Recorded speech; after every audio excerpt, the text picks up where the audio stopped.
अस्सलामुअलैकुम नाज़रीन, आप देख रहे हैं सियासत टीवी और प्राइम टाइम न्यूज बुलेटिन में आप सभी का खैर मकदम है। मैं हूं नाज़िमा।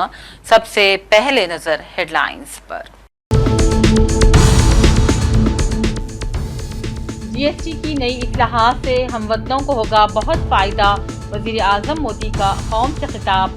अपने ही मुल्क में रहकर काम करने का नई नस्ल को दिया मशवरा। मोदी के खिताब से कबल जयराम रमेश का बयान। ट्रंप के दावे, H1B वीजा, बहरान और किसानों की हालत पर उठाए सवाल। ट्रंप के नए फैसले पर हिंदुस्तान का इजहार तशवीश। वज़ारत ख़ारजा ने कहा, H1B वीजा के नए ज़ाब्ते से मुश्किलात आएंगी।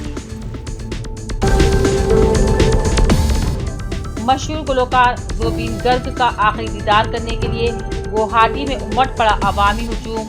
नम आंखों से लोगों ने किया अलविदा। रियासती हुकूमत अदालतों में इंफ्रास्ट्रक्चर की सहूलतें करेगी फ्राहम। चीफ मिनिस्टर रेवंत रेड्डी ने हाई कोर्ट के चीफ जस्टिस को दिया यकीन। हरीश राव पर लगाए गए इल्जामात पर अब भी कायम हूँ। कविता ने जारी किया बयान। कहा, एक बेटी को वालिद ने पार्टी से किया बेदखल। नई पार्टी के क़याम के लिए हूँ तैयार। कॉन्ट्रैक्ट और आउटसोर्सिंग मुलाजिमीन के जरूरियात का लिया जाए जायजा। चीफ मिनिस्टर ने शांति कुमारी को दी हिदायत। गैर जरूरी मुलाजिमीन को बर्खास्त करने का भी हुक्म। सिटी पुलिस ने अपनी कारों पर टीजी की जगह टीएस किया तब्दील। 134 कारों का नया काफिला तैयार। मौजम जाही मार्केट में गौ रक्षकों की बदसलूकी। मवेशी बर्दारों पर हमला, कई अफराद जख्मी। पुलिस ने मुश्किल से हालात पर पाया काबू। और रायदुर्गम पुलिस स्टेशन हुदूद में खौफनाक सड़क हादसा। 2 नौजवान जाँ बहक। इलाके में गम की लहर। हेडलाइंस आपने देखी, अब पेश है खबरों की तफसील। आज शुरुआत करते हैं हम कौमी खबरों से। जैसा कि वजीर आजम नरेंद्र मोदी ने आज कौम से खुसूसी खिताब किया था, इसी सिलसिले में आज अब शुरुआत करते हैं कौमी खबरों से। वजीर आजम नरेंद्र मोदी ने कौम से खिताब करते हुए जीएसटी की नई इस्लाहात पर मबनी शरहों के लागू होने की अवाम को खुशखबरी दी और कहा, इससे हमवतनों को बहुत फायदा होगा। मोदी का कहना था, जीएसटी की इस्लाहात से मईशत को फरोग मिलेगा, मिडिल क्लासेस की तरक्की होगी। उनका कहना था कि नवरात्रि के पहले दिन जीएसटी की नई इस्लाहात को लागू करने की हुकूमत के इस फैसले से आम आदमी को महंगाई से राहत मिलेगी और इससे छोटे कारोबारियों को अपनी मईशत को बेहतर करने में भी मदद मिलेगी। अमेरिका की वीजा पॉलिसी और टैरिफ का तस्करा किए बगैर मोदी ने कहा, अब हमें आत्मनिर्भर की जानिब तवज्जो देनी होगी और अपने ही मुल्क में रहकर मुल्क को तरक्की की राह पर गामजन करने के लिए काम करना होगा। मोदी का कहना था, टैक्स में इस्तेस्ना और जीएसटी की नई इस्लाहात के इस फैसले से अवाम को मजमूई तौर पर 2.5 लाख करोड़ रुपए की बचत होगी। मीठा होगा, देश के हर परिवार की खुशियां बढ़ेगी। मैं देश के कोटि कोटि परिवारजनों को नेक्स्ट जनरेशन जीएसटी रिफॉर्म्स की और इस बचत उत्सव की बहुत बहुत बधाई देता हूं, शुभकामनाएं देता हूं। ये रिफॉर्म भारत की ग्रोथ स्टोरी को एक्सेलरेट करेंगे, कारोबार को और आसान बनाएंगे, निवेश को और आकर्षक बनाएंगे और हर राज्य को विकास की दौड़ में बराबरी का साथी बनाएंगे। साथियों, जब साल 2017 में भारत ने जीएसटी रिफॉर्म की तरफ कदम बढ़ाया था, तो एक पुराना इतिहास बदलने की और एक नया इतिहास रचने की शुरुआत हुई थी।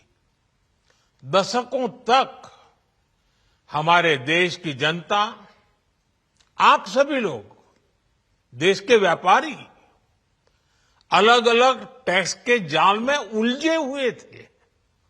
Octroi, entry tax, sale tax, excise, VAT, service tax, न जाने भांति भांति के दर्जनों टैक्स हमारे देश में थे। एक शहर से दूसरे शहर माल भेजना हो तो न जाने कितने चेकपोस्ट पार करने होते थे। वज़ीर-ए-आज़म नरेंद्र मोदी के कौम से खिताब से कबल कांग्रेस के जनरल सेक्रेटरी इंचार्ज शोबे मवासिलात जयराम रमेश ने सख्त सवाल किए और हुकूमत को हदफ तनकीद बनाया। जयराम रमेश ने कहा, मोदी के अमेरिकी दोस्त ट्रंप एक बार फिर खबरों में छाए हुए हैं। ट्रंप ने यह दावा किया है कि उन्होंने ऑपरेशन सिंदूर को रोक दिया था और ये दावा वो अब तक 42 बार कर चुके हैं। कांग्रेस लीडर ने हिंद अमेरिका ताल्लुकात पर भी सवाल उठाए और इनके मुताबिक दोनों ममालिक के ताल्लुकात दिन ब दिन खराब हो रहे हैं, लेकिन वजीर आजम इस पर कोई खुलकर जवाब नहीं देते। अमेरिका की ट्रंप हुकूमत के जरिए H-1B वीजा के सख्त ज़ाबितों को लेकर दुनिया भर में बहस छिड़ गई है। हिंदुस्तानी वज़ारत ख़ारजा ने भी इस सिलसिले में अपना बयान जारी किया और कहा, हुकूमत हिंद ने ये रिपोर्ट देखी है और इसके पूरी तरह असरात का मुताला किया जा रहा है। हिंदुस्तानी सनत ने भी इब्तिदाई तजज़िये जारी करके H-1B प्रोग्राम से जुड़ी कुछ गलतफहमियों को वाज़ेह किया है।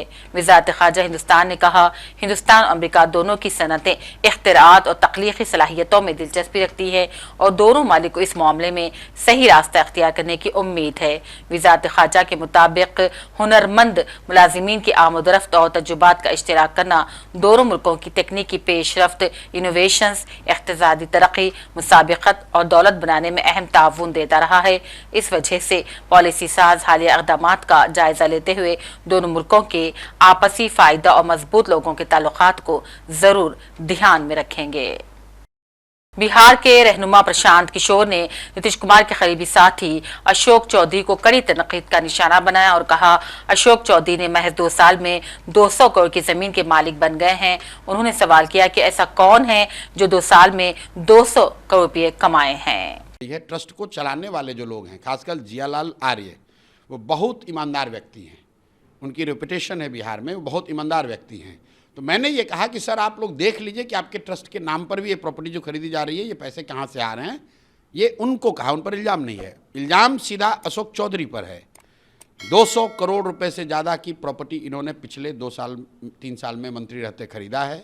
मैंने प्रॉपर्टी का डिटेल दिया है, ट्रांजैक्शन बताया है, ये बताया है कि 2019 में आपने एक जो पूरा एग्जाम्पल केस के तौर पर दिया है कि 23 कट्ठे ज़मीन आपने खरीदी अपने पीए के नाम पर, योगेश्वर दत्त के नाम पर, उसको 2 साल के बाद अपने बेटी के नाम पर ट्रांसफ़र कराया बिना पैसा दिए हुए।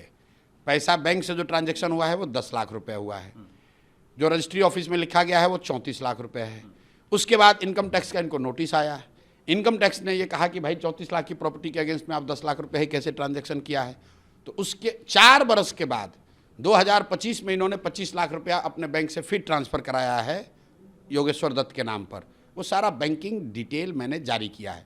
अब ये जवाब दे दें कि भाई ये ज़मीन खरीदा था कि नहीं योगेश्वर दत्त के नाम पर, और योगेश्वर दत्त के नाम से फिर इन्होंने ज़मीन ट्रांसफ़र करा था कि नहीं, और अगर किया था तो 34 लाख की ज़मीन 10 लाख में आपको कैसे दे दिया, और अगर 10 लाख में दे भी दिया था तो 4 बरस के बाद फिर उसको 25 लाख रुपए क्यों दे रहे हो। ये एक केस मैंने दिया है। उसके साथ मैंने इनके सारे प्रॉपर्टी का जो हम लोग के संज्ञान में आई है उससे तो बहुत ज़्यादा इनके पास होगा। तो जो प्रॉपर्टी इन्होंने घोषित नहीं की है, जो हमारे पास पेपर डीड आया वो हमने साझा किया है। अशोक चौधरी जी को प्रेस करके बता देना चाहिए कि भाई ये हमने इस तरह से खरीदा। प्रॉपर्टी खरीदने में कोई दिक्कत नहीं है, प्रॉपर्टी तो आप 500 करोड़ का खरीद सकते हैं, लेकिन बता तो दो भाई कि कब और कैसे खरीदा है। सम्राट चौधरी के बारे में क्या कहेंगे? वो डिप्टी सीएम है। सम्राट चौधरी तो 2017 में तेजस्वी यादव डिप्टी सीएम थे, उनके ऊपर आरोप लगा नीतीश कुमार। अब आज पहले अशोक चौधरी का मामला खत्म हो गया। सम्राट चौधरी को सीधी बात हम ये पूछ रहे हैं कि भाई आपने मैट्रिक का एग्ज़ाम कब पास किया, क्योंकि आपका ओरिजिनल नाम है सम्राट कुमार मौर्य, जो कि बिहार विद्यालय परीक्षा समिति ने लिख कर दिया कि सम्राट कुमार मौर्य करके एक विद्यार्थी जिन्होंने एग्ज़ाम दिया, ये एग्ज़ाम फेल और आज 21 सितंबर को साल का दूसरा आखिरी सूरज ग्रहण लगने जा रहा है। हालांकि हमारे मुल्क हिंदुस्तान में इसका नजारा नहीं हो पाएगा। ये ग्रहण हिंदुस्तान में दिखाई नहीं देगा। हिंदुस्तानी वक्त के मुताबिक रात 11 बजे ये सूरज ग्रहण शुरू होगा और 22 सितंबर की रात 1:11 तक ये अपने शबाब पर होगा।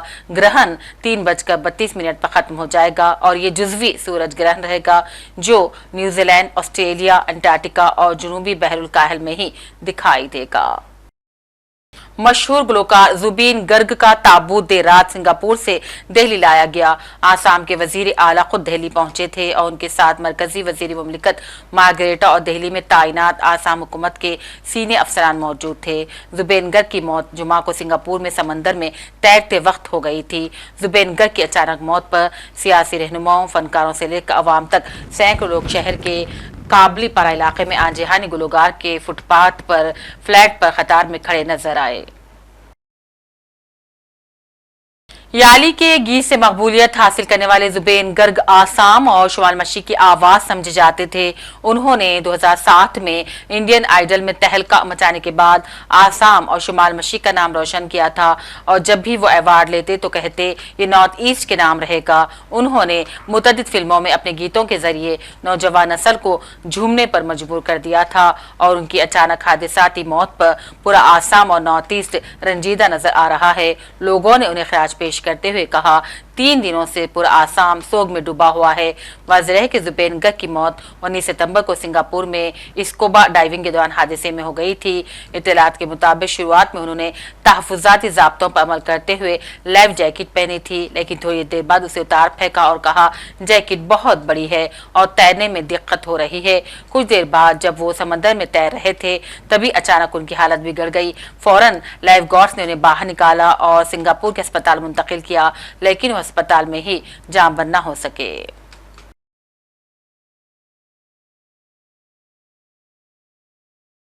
कौमी खबरों के बाद नाज़रीन डालते हैं नजर इलाकाई खबरों पर।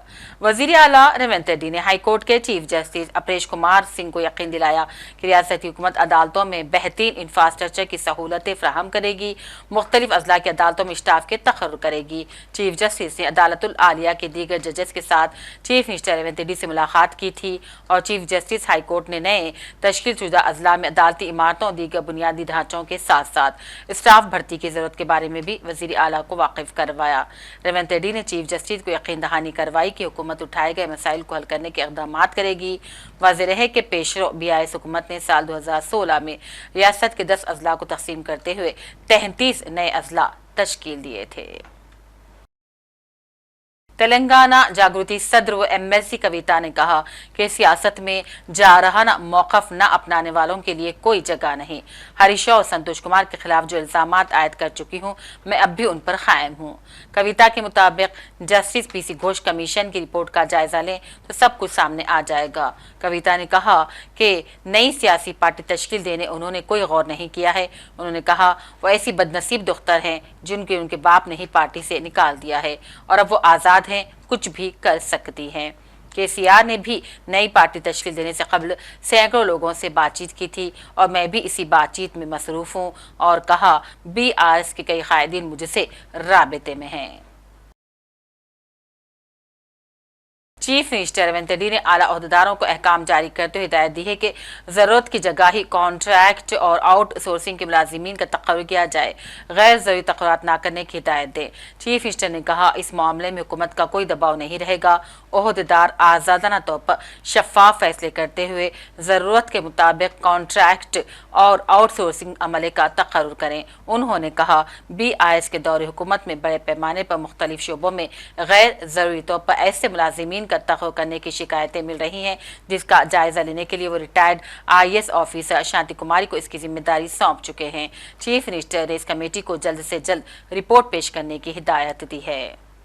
हैदराबाद सिटी पुलिस ने तेलंगाना स्टेट पुलिस की जगह तेलंगाना पुलिस के स्टिकर्स को अब TS से TG में तब्दील कर दिया है। 188 गाड़ियों पर तकरीबन 1 करोड़ 6 लाख रुपए खर्च किए गए हैं। स्टिकर की तब्दीली के साथ अब पुलिस गाड़ियों में 134 गश्ती गाड़ियों को शामिल कर लिया गया है। एमबीटी तर्जुमान अमजदुल्ला खान खालिद को कोरंगल जाते हुए रास्ते में चंगुमल पुलिस ने हिरासत में ले लिया। अमजदुल्ला खान खालिद ने इल्जाम लगाया है कि वो चीफ मिनिस्टर रेवंत रेड्डी के हल्के इंतखाब कोरंगल जा रहे थे, जहां सड़क की तोसी के नाम पर कब्रिस्तान की दीवार को मुनहदिम कर दिया गया है और कई खबरों को भी मिसमार कर दिया गया है। इसके अलावा एक दरगाह की बेहुरमती की गई है, जबकि 2 आश्रय खानों को नुकसान पहुंचाया गया है। अमजदुल्ला ने कहा वो इस कब्रिस्तान और वहां की सूरत हाल का जायजा लेने के लिए जा रहे थे, ताहम उन्हें पुलिस ने रास्ते में ही रोक लिया। कब्रिस्तान और दरगाह की बेहुरमती के वाक़े पर कोरंगल के मुसलमानों में शदीद गुस्सा पाया जाता है। सियासत और मिलत फंड के जेर एहतमाम मुस्लिम लड़कों और लड़कियों की शादियों के ज़िमन में वालिदैन और सरपरस्तों के लिए 144वां दूबदू मुलाकात आज मेज़बान फंक्शन प्लाजा चंदायन गुट्टा बंडलागुड़ा में मुनक्किद हुआ। इस प्रोग्राम में वालिदैन और सरपरस्तों की कसीर तादाद ने शिरकत की और अपने बच्चों के लिए रिश्ते तलाश करते नजर आए। प्रोग्राम में वालिदैन की सहूलत के लिए तालीमी एतबार से, हुनर के एतबार से अलहदा काउंटर्स लगाए गए थे। अज़ीज़ान मोहतरम, अल्लाह के रसूल सल्लल्लाहु अलैहि वसल्लम ने फरमाया, निकाह मेरी सुन्नत है। इस सुन्नत की तकमील के लिए हम जिन मसाइल का शिकार होते हैं, अभी जाहिदा बेगम मस्जिद साहबा के जो सदर साहब मुतवल्ली हैं, बैठे हुए हैं, उन्होंने भी जिक्र किया, नसीर भाई ने भी जिक्र किया। अज़ीज़ान मोहतरम, शादी की इब्तिदा ही से हम अखराजात में परेशान हैं। निकाह में जब हम जाते हैं किसी जगह पयाम लगाने के लिए, वो काफ़ी रकम तलब करता है सिर्फ रिश्ता लगाने के लिए। बात के मसाइल तो अलग हैं, लेकिन दूबदू प्रोग्राम इस मसले का हल इस तरह निकाला कि इन्होंने खुद दूबदू प्रोग्राम करके आप तमाम को बुला लिया ताकि एक दूसरे से मिलकर अपने रिश्ते तय करें। मैं इस शादी खाने के नसीर भाई की मैं क्या तारीफ करूं। ये अल्लाह वाले की ये तारीफ है कि शादी जितने होते हैं उन तमाम का ये बजट निकालते हैं और जो बाकी बच जाता है वो दीनी मदारिस में चावल के हिस्से में मैं तकसीम कर देते हैं, जिसको मैं भी इनकी ज़कात भी तकसीम किया हूँ और चावल भी दीनी मदारिस को लेकर गया हूँ। अज़ीज़ान मोहतरम, हजरत आखिर साहब रहमतुल्लाह अलैह ने फरमाया था कि मीर तकी मीर की बेटी की शादी हुई। शादी होने के बाद दुल्हन चली गई, रात का वक्त है, सन्नाटा है, 2 बजे रात को मीर के घर पे खटका हुआ। खान साहब को अल्लाह सेहत दे और जनाब आमिर खान साहब को अल्लाह तरक्की दे, जनाब वहीउद्दीन खान साहब को अल्लाह उनके दर्जात बुलंद करे, अल्लाह जन्नत फिरदौस में उनको जगह अता फरमाए। इस तरह का इतना अच्छा मिलत के लिए सिस्टम जो क्या है उन्होंने यहाँ लागू किया है, उन्होंने मुतारुफ किया है, तो लिहाजा आप इससे खातिर खा इस्तेफादा करने की कोशिश करें। मेरे भाई, बहुत अच्छा सिस्टम है ये और बहुत कई ऐसे मसाइल इसमें हल भी हुए हैं और यहाँ तक कि आइली मसाइल के काउंसलिंग भी यहाँ सियासत ने, इदारे सियासत ने दी है। तो शादी ब्याह के मसाइल को दूर करने के लिए ये सिस्टम लागू किया गया है कि पेरेंट्स भी यहाँ मौजूद हैं। देखिए, आप असल पेरेंट्स हैं, आप जिम्मेदार लोग, लड़का लड़की के, आप उन्हीं से जो आप रख पैदा करें, आप मुलाकात करें, आप उनसे आप यही आप बातचीत कर लें तो आपके हक में बेहतर रहेगा और कितना कुछ नतीजा, कितना कुछ फैसला निकल आएगा। तो लिहाजा आपसे गुजारिश है कि इसलिए हम यहाँ पेरेंट्स को बुलाते हैं। मौजम जाही मार्केट के इलाके में हफ्ते की रात उस वक्त हल्की कशीदगी पाई गई जब गांव रक्षकों के एक ग्रुप ने मवेशी ले जाने वाली एक गाड़ी को ही रोक लिया। बताया जाता है कि तकरीबन 20 अफराद पर मुश्तमिल ये ग्रुप गाड़ी का ताक़ुब करते हुए मार्केट के करीब पहुंचा और वहां मवेशी बरदारों के साथ तल्ख कलामी की। इस दौरान भी इकट्ठे हो गई और जय श्री राम के नारे लगाने लगी, जिसके बाद पुलिस फौरी तौर पर मौके पर पहुंची, हालात को काबू में करने की कोशिश की। ऐनी शाहिदीन के मुताबिक गौ रक्षकों ने मुबैना तौर पर मवेशी बरदारों पर हमला कर दिया और इसके नतीजे में वो जख्मी हो गए। उन्हें इलाज के लिए उस्मानिया जनरल अस्पताल मुंतकिल कर दिया गया। शहर में जमीन पर नाजायज कब्जों के खिलाफ आज सुबह एक बड़े ऑपरेशन का आगाज किया गया। ये कार्रवाई हाइड्रा के जरिए मेरचल मलकाजगिरी जिले के खुतबुल्लापुर मंडल के गजुला रामरम इलाके में की गई, जहां सरकारी जमीन की मालियत तकरीबन 15,000 रुपये बताई जा रही है। हाइड्रा के मुताबिक सर्वे नंबर 307 में मौजूद 300 एकड़ से ज्यादा जमीन जो स्टेट फाइनेंस कॉरपोरेशन को अलॉट की गई थी, तवील अरसे से 22 अफराद के कब्जे में थी। इसी कब्जे को हटाया जा रहा है। मुमताज मुसन्निफ और मुजाहिद उर्दू अमिताभ सिंह बाघेल की तसनीफ जिंदगी से डरते हो की रस्म इजराई के मौके पर एक अदबी नशिस्त का आबिद अली खान सेनेटरी हॉल दफ्तर रोजनामा सियासत पर इनेकाद अमल में लाया गया। शहदाबाद की सरकर्दा शख्सियात और अदबी इदारों के अलमबरदारों ने इस तकरीब में शिरकत की। मुमताज सहाफ़ी रियाज अहमद ने कार्रवाई चलाई। अमिताभ सिंह बाघेल ने जॉन एलिया फैज़ अहमद फैज़ की नज़में सुनाकर सामाइन की वाह बटोरी। किताब के रस्म इजरा के बाद एक मुशायरा भी मुनक़िद हुआ जिसमें डॉक्टर फारूक शकील, अब्दुल अलीम फलकी, बशीर खालिद, खाजी फारूक आरिफी, नूरुल्लाह, सैयद इस्माइल ज़बीउल्लाह, रफ़िया नौशीन ने कलाम सुनाया। किताब की रस्म इजराई के मौके पर जनाब इफ्तिखार हुसैन, डॉक्टर फाजिल हुसैन परवेज़, रियाज अहमद, उद्देश शानी बावा, सारा मैथ्यूस, रफ़िया नौशीन, अपन्ना कांदा, अब्दुल अलीम फलकी, जाहिद फारूकी और दूसरे मौजूद थे। सुबह आज़ाद,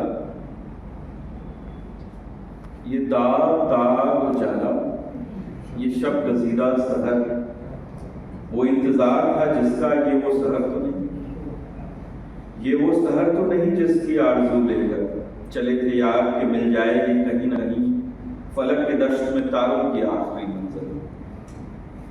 कहीं तो होगा शबे सुस्त मौज का साहिल, कहीं तो जाके रुकेगा सफीनाए गमे दिल।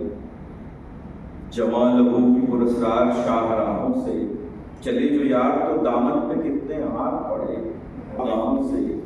पुकारती रही बाहें बदन बुलाती रही, बहुत अजीज थी लेकिन रुख सहर की लगन, बहुत करीब था हसीना ने नूर का दामन, सुबह सुबह थी तमन्ना तभी तभी थी राक़े ज़ुमतुन नूर। सुना है हो भी चुका है विसाले मंजिलो गाम, बदल चुका है बहुत अहले दर्द का दस्तूर। नशाते वस्ल तलाल व अज़ाबे हिज्र हराम, जिगर की आग नज़र की उमंग दिल की जलन, किसी पे चाराए हिजरा का कुछ असर ही नहीं। कहाँ से आई निगारे सबा किधर हो गई, अभी चरागे सरे रह को कुछ खबर ही नहीं। अभी गिरानी शब में कमी नहीं आई, नजात दीदा वो दिल की घड़ी नहीं आई। चले चलो कि वो मंजिल अभी रखा, बिखरने नहीं दिया, ऊपर समेट के रखा, बिखरने नहीं दिया। ख्वाहिश को अपनी हद से गुजरने नहीं दिया, ख्वाहिश को अपनी हद से गुजरने नहीं दिया। मुफलिस हूँ मैं जरूर मगर पुरसुकून हूँ, मुफलिस हूँ मैं जरूर मगर पुरसुकून हूँ। मैंने कभी ज़मीन को मांगने नहीं छुपा दे मुझको, है अंधेरे जरा दामन में छुपा दे मुझको। खुद के रोने नहीं देते हैं उजाले मुझको, खुद के रोने नहीं देते हैं उजाले मुझको। आए फिर शहर में रहबर नहीं, बन के रहजन आए हैं फिर शहर में रहबर नहीं। फिर वही दस्ते कोहने आए सागर में, फिर वही दस्ते कोहन में आ गए सागर रहे। हाथ यूं सबसे मिलाओ पर रखो इसका ख्याल, हाथ यूं सबसे मिलाओ पर रखो इसका ख्याल। कुछ पुरानी आस्तीनों में भी है खंजर रहे, कुछ पुरानी आस्तीनों में भी है खंजर रहे। अब कहाँ वो लोग जो गैरों के गम में थे शरीक, अब कहाँ वो लोग जो गैरों के गम में थे शरीक। ये नया माहौल है दुनिया के हैं तेवर नए, ये नया माहौल है दुनिया के हैं तेवर नए। दुश्मनी माजी की है अब दोस्ती के रूप में, दुश्मनी माजी की है अब दोस्ती के रूप में। हाथ है अब तक वही पर इसमें है पत्थर नए, हाथ है अब तक वही पर इसमें है पत्थर नए। कल तलक पिंजरे में चुप था अब पुकारा किस लिए, बदले वफा मिली हो जहां में ऐसा हुआ नहीं है। वफा के बदले वफा मिली हो जहां में ऐसा हुआ नहीं है। गुजार दी उम्र जिसकी खातिर कभी वो अपना रहा नहीं है, गुजार दी उम्र जिसकी खातिर कभी वो अपना रहा नहीं है। हमारे ऐबों को गिनने वालों चलो हमें संगसार कर दो, हमारे ऐबों को गिनने वालों चलो हमें संगसार कर दो। पत्थर गुनाह जिसने किया। 1500 साला जश्न मिलादुन्नबी सल्लल्लाहु अलैहि वसल्लम के ज़िमन में एक अजीमुशान तरही नातिया मुशायरा 3 अदबी तंजीमों बज़्म तौफीक, बज़्म अली मंजू और बज़्म जलील के ज़ेर एहतिमाम मुनक़्क़िद हुआ। ट्रस्टी बोर्ड मुशीराबाद के निगरानी चलाए जाने वाले बहादुर या जंग हाल मुनक़्क़िदा इस तरही नातिया मुशायरे की सदारत मौलाना मकसूद अली खान सहर ने की और मुशायरे का आगाज़ ज़फ़ीर अहमद साहब की क़िराअत कलाम पाक से हुआ, जबकि इस्तक़बालिया और शुक्रिया के फ़राइज़ कन्वीनर मुशायरा मोहम्मद अज़हर खान ने अंजाम दिए और मुशायरे की कार्रवाई सैयद इस्माइल ज़बीहुल्लाह नवाजिश ज़बीहुल्लाह ने चलाई। रात देर गए तक मुशायरा चला। नातिया कलाम के हर शेर पर शोरा ने खूब दाद व तहसीन हासिल की। सामाइन की कसी तादाद ने इस मुक़द्दस तरह नातिया मुशायरे में शिरकत की। BRS लीडर अब्दुल्ला सोहेल ने चीफ मिनिस्टर रेवंत रेड्डी के हल्के इंतखाब यानी कि कोड़ंगल में सड़क की तोसी के नाम पर कब्रिस्तान की दीवार को गिराने और कई खबरों को मिसमार करने और इसके अलावा एक दरगाह की बेहुरमती वाक़े पर शदीद मजम्मत की। उन्होंने बयान जारी करते हुए कहा कि रियासत के वजीर आला तो अक़लियत दोस्त कहलाते हैं, लेकिन रियासत के वजीर आला के हल्के में ही ऐसे काम किए जा रहे हैं जिससे कि अक़लियतों के जज्बात को ठेस पहुँच रहा है। उन्होंने कहा कि 2 आश्वर खानों भी नुकसान पहुंचा दिया गया और कहा कि इस कब्रिस्तान की सूरत का जायजा लेने के लिए वहां जाएंगे और कहा कि कब्रिस्तान और दरगाह की बेहुरमती के वाक़े पर कोड़ंगल के मुसलमानों में शदीद गम गुस्सा पाया जाता है, लेकिन पुलिस उन्हें एहतजाज की भी इजाजत नहीं दे रही है। रेवंत रेड्डी सरकार का एक और हमला हुआ है। मुसलमानों के जज्बात से खिलवाड़ करना यह हुकूमत की एक पॉलिसी बन गई है। कोड़ंगल कॉन्स्टिट्यूंसी जहां से खुद रेवंत रेड्डी आते हैं, वहां पर पिछली रात हजरत महबूब सुबानी शेख अब्दुल क़ादिर जिलानी शैनिल्लाह का चिल्ले मुबारक को तोड़ा गया और वहीं पर कब्रिस्तान की दीवार और कब्रिस्तान के अंदर जो खबरें थे उसको जमीन बोझ कर दिया गया। मैं आपके जरिए तमाम अहले सुन्नत और मशाइख़ हज़रात से पूछता हूं, क्या आप आशिक़ पुराने पीर है तो खुदारा इस बार खामोश ना बैठे। आपको आवाज इस पर बुलंद करनी होगी। अगर से आपको पुराने पीर के हुजूर हाजिर होना है और आपका अकीदा है कि आप पुराने पीर के आगे हुजूर जाना है, तो फिर आपको इस मामले में खामोश नहीं रहना होगा। आप अपने व्हाट्सएप पे एक मैसेज जरूर सेंड करें, वॉइस मैसेज, एक वीडियो बनाएं ये सरकार के खिलाफ कि इनकी नीयत देखिए आप। माजी में कोई कांग्रेस की चीफ मिनिस्टर की इतनी हिम्मत नहीं थी, मगर ये रेवंत रेड्डी जो आरएसएस के स्कूल से पढ़कर चीफ मिनिस्टर बनकर राहुल गांधी। रायदुर्गम पुलिस स्टेशन की हदूद में पेश आए खौफनाक सड़क हादसे में 2 नौजवान जाम बहक हो गए। पुलिस के मुताबिक टोली चौकी के रहने वाले नजीर फहद और अब्दुल अहादुद्दीन हफ्ते की रात स्कूटी पर गची बौली जा रहे थे कि पीछे से आने वाली कार ने उनकी गाड़ी को जोरदार टक्कर मार दी। इस हादसे में नजीर फहद मौके पर ही जाम बहक हो गए, जबकि शदीद जख्मी अब्दुल अहादुद्दीन अस्पताल में दौरान इलाज जाम बहक हो गए। पुलिस ने कार ड्राइवर, जो कि एक सॉफ्टवेयर मुलाजिम कार्तिक बताया जा रहा है, को हिरासत में ले लिया। मरूमीन के इंतकाल पर मुकामी अफराद, अजीज व अकारिब ने गहरे रंजो गम का इजहार करते हुए सुगवार खानदान से ताज़ियत की। आखिर में हेडलाइंस पर एक और नजर।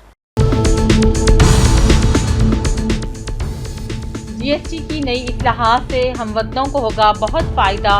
वजीर आजम मोदी का कौम से खिताब, अपने ही मुल्क में रहकर काम करने का नई नस्ल को दिया मशवरा। मोदी के खिताब से कबल जयराम रमेश का बयान, ट्रंप के दावे, H1B वीजा, बहरान और किसानों की हालत पर उठाए सवाल। ट्रंप के नए फैसले पर हिंदुस्तान का इजहार तशवीश, वज़ारत ख़ारजा ने कहा H1B वीजा के नए ज़ाब्ते से मुश्किलात आएंगी। मशहूर गुलकार ज़ुबीन गर्ग का आखिरी दीदार करने के लिए गुवाहाटी में उमड़ पड़ा अवामी हुजूम। नम आंखों से लोगों ने किया अलविदा। रियासती हुकूमत अदालतों में इंफ्रास्ट्रक्चर की सहूलतें करेगी फ्राहम। चीफ मिनिस्टर रेवंत रेड्डी ने हाई कोर्ट के चीफ जस्टिस को दिया यकीन। हरीश राव पर लगाए गए इल्जामात पर अब भी कायम हूँ। कविता ने जारी किया बयान, कहा एक बेटी को वालिद ने पार्टी से किया बेदखल, नई पार्टी के क़याम के लिए हूँ तैयार। कॉन्ट्रैक्ट और आउटसोर्सिंग मुलाजिमीन के जरूरियात का लिया जाए जायजा। चीफ मिनिस्टर ने शांति कुमारी को दी हिदायत, गैर जरूरी मुलाजिमीन को बर्खास्त करने का भी हुक्म। सिटी पुलिस ने अपनी कारों पर टीजी की जगह टीएस किया तब्दील, 134 कारों का नया काफिला तैयार। मौजम जाही मार्केट में गौ रक्षकों की बदसलूकी, मवेशी बर्दारों पर हमला, कई अफराद जख्मी, पुलिस ने मुश्किल से हालात पर पाया काबू। और रायदुर्गम पुलिस स्टेशन हुदूद में खौफनाक सड़क हादसा, 2 नौजवान जान बहक, इलाके में गम की लहर। और इसी के साथ प्राइम टाइम बुलेटिन का सिलसिला अब यहीं अख्ताम को पहुंचता है। पूरी टीम के साथ दीजिए इजाजत। देखते रहिए सियासत टीवी। अल्लाह हाफिज।